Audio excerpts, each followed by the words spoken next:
Oregon football has another week off, and while still waiting to find out who their opponent will be in the Rose Bowl game on New Year's Day.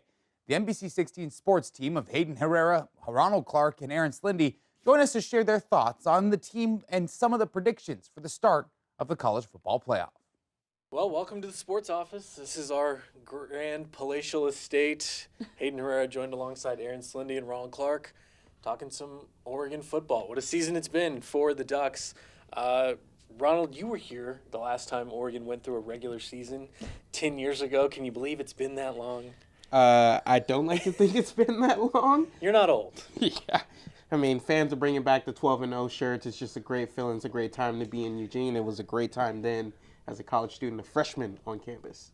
What was it about that team? Do you see any similarities in the way the season went or just the characteristics of an undefeated season? It's hard because back then, it was all about the high-powered offense, so they were, just blowing teams away. It was about who can put up the most points on the board before the game ended. More now than we've seen this Oregon football team win the games in so many different ways. I mean, it's been the defense winning games, the special teams winning games, offense coming through, but that defense is the biggest difference maker to me and is the difference between these two teams. I mean, Chip Kelly was never known for his defense. No. Even though Nick Aliotti, he did his best. That was a bend, don't break defense. But this defense here, they're breaking teams. Oh, yeah, absolutely. We've seen it so many times in the score lines this year in a number of games. But when you go back to September, people were saying, what's wrong with Oregon? Like, they went undefeated, but the way they started against Idaho and then relying on special teams to beat Boise State. They do have a great player, Nashon Jeanty. Do you remember hearing the national talk about those early season woes? And I guess the team, they kind of didn't really try not to take it at heart, and it worked because look at where they are now. Yeah, I feel like it was at the beginning of the season, before they had played any games, everyone saw the talent that was on this Oregon roster, and they knew that they were going to be a national contender. But again, the way that they just weren't connected those first two games, it definitely showed, and I think it scared a lot of the national media. But Dan Lanning has made it kind of his theme every single week that it doesn't matter what anyone else thinks, that we can control what we do every single week, and as long as we continue to improve, connect more, which I think we've started to see from the offense, from the defense, kind of improve in every single game to get to where they are now, and that's really what it's all about. When we look at this season, Dillon Gabriel, his one and only year at Oregon, he had big shoes to fill coming in for Bo Nix, and he put up some impressive numbers. Big Ten Player of the Year, pretty much won every Big Ten quarterback award they could this season. What did you notice about it? What stood out for you watching this season with Dillon in control? I think, like Erin talked about, it was a bit of a progression period early on, especially. Yeah. I think some people might have owed him some apologies. Not as big of an apology than Duck fans had to give Bo Nix, but early on, it was a little bit of questioning with his play. It was, as the coaching staff holding him back? Is he scared to stretch the field and things like that? They questioned his ability to run the ball.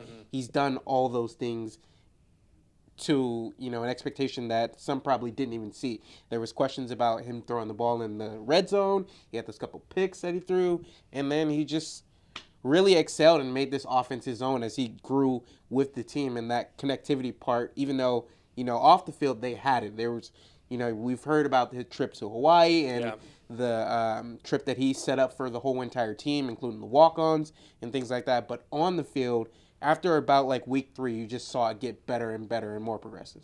And I think one of the things that helped with that was the offensive line. We talked about those early season woes. The offensive line wasn't really where they are now. They still had some pieces to figure out. And once that was aligned, it seemed like Dillon and the offense really got into sync. Yeah, it's really hard for Dillon to be able to be the dual threat offense that he's used to running when you don't have that run game. Yeah. So it did take that was a big part of those first two games, is figuring out which pieces, because they knew they had the pieces. It was figuring out what the lineup was going to be, how they worked together, and then we saw in that game against Oregon State, really the run game kind of explode, led by Jordan James, Noah Whittington able to kind of come in and also be able to add, be another good threat as well. And so I feel like being able to run the ball has always been a goal of the offenses. Then you look at the defensive side, and their goal is always to stop the run. So even though they faced other teams with great running backs as well. They've also been able to run the ball, be a dual threat, and then it opens up the wideouts a little bit. So we've been able to see big plays by Tez Johnson, Evan Stewart, Trayshawn Holden that have kind of made their offense really hard to stop. So now, I mean, the Big Ten season is over. The first Big Ten season, regular season for Oregon, is in the books. Now it's playoff time. The playoffs start this weekend with home matchups in the first round. Oregon still doesn't know who they're playing. They won't know until Saturday when Ohio State hosts Tennessee at the Horseshoe. Dan Lanning spoke about Oregon earning one of the top 4 byes by winning the Big Ten championship. Take a listen. What an opportunity for us. I'm excited about, getting the opportunity to compete in the Rose Bowl, and I think that regardless, the end-all goal, you're going to get to play some unbelievable teams in that process. So I'm excited that we get to go play against great competition. That's what, playoff moments are about. All right, so Ronald, I'll start with you. Just when you saw the bracket released during that selection show, a lot of people thought, hey, Oregon did get a first-round bye, but look at the path they have to get to the national championship. Yeah, it's tough, but I mean, you hear coaches all around the country when it comes to like injuries and things like that, they don't want it easy. They want to beat teams when they're at their best. And you can make the argument if they win out, this is probably one of the best teams all time in college football. Yeah, absolutely. And especially when you consider, who they might have to play. A rematch against Ohio State would be something. A possible semifinal against Texas in the state of Texas. I mean, and then if we're going really far, January 20th, Georgia on the other side of that bracket in Atlanta. I mean, the possibilities are just so exciting, and I think everyone's just excited for this first iteration of the 12-team playoff. Yeah, I definitely think, and I do understand, where people are coming from when they're saying, they beat Penn State in that Big Ten championship for what? They have the easier, quote-unquote, easier route to a championship. But I also think what's really interesting, too, is even in some of those second-round matchups, depending on which team wins that first round, those top 4 seeds might be underdogs. If Vegas were to seat this 12-team playoff, it would look completely different, which I think is so crazy to think about. But at the end of the day, I think Dan Lanning's message, has to be and is to the team that no matter who they play, they're always playing Oregon. And that message is going to continue on until if they do make it to that national championship, knowing that regardless, all of these 12 teams can win on any day, and you're going to have to execute. You're going to have to win in the trenches, stop the run, and limit explosives in order to move on to the next round. Should we do some predictions?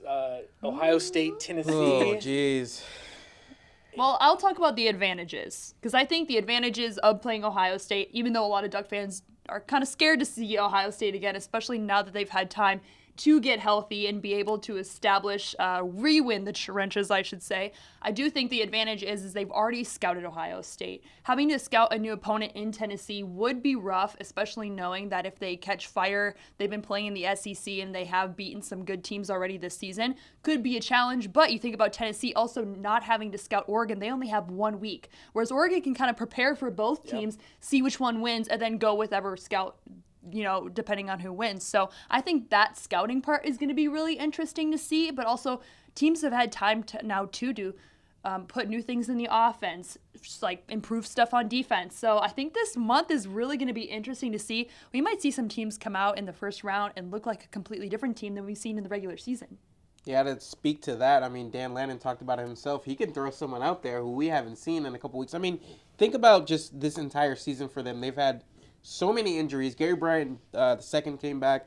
He's been relegated to just special teams, basically. Yeah. They can throw him out there. We've seen Justice Lowe come in and step in when other players are injured.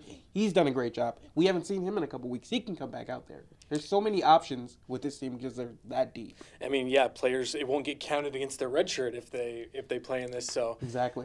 Not that, I don't know if we're going to see Dante Moore or anything like that. Nothing that crazy. But, since neither of you made a prediction, I'm going to say for all the games, I think the home team in all of the first round, I think it'll be Texas. I think it'll be Penn State. I think it'll be Ohio State. And I think it'll be Notre Dame. I think the semifinals, I think that's where it's going to get pretty interesting. Seeing, Boise State up against whoever wins in that first matchup. Like, seeing, what they are like compared to, because the only other big team they faced is Oregon, where they lost by just a field goal. But that was one of the first games that Oregon knew that they really needed to improve at. They could have been a lot better. So it's going to be a really big tell-all, in that semifinal matchup. Arizona State, are they really that good? Is the Big 12 really that good? A lot of conferences are kind of up in the air right now. Yeah, I'm excited to see it. We're excited to watch. I hope you are too. This has been the Sports Office. Thanks for joining us.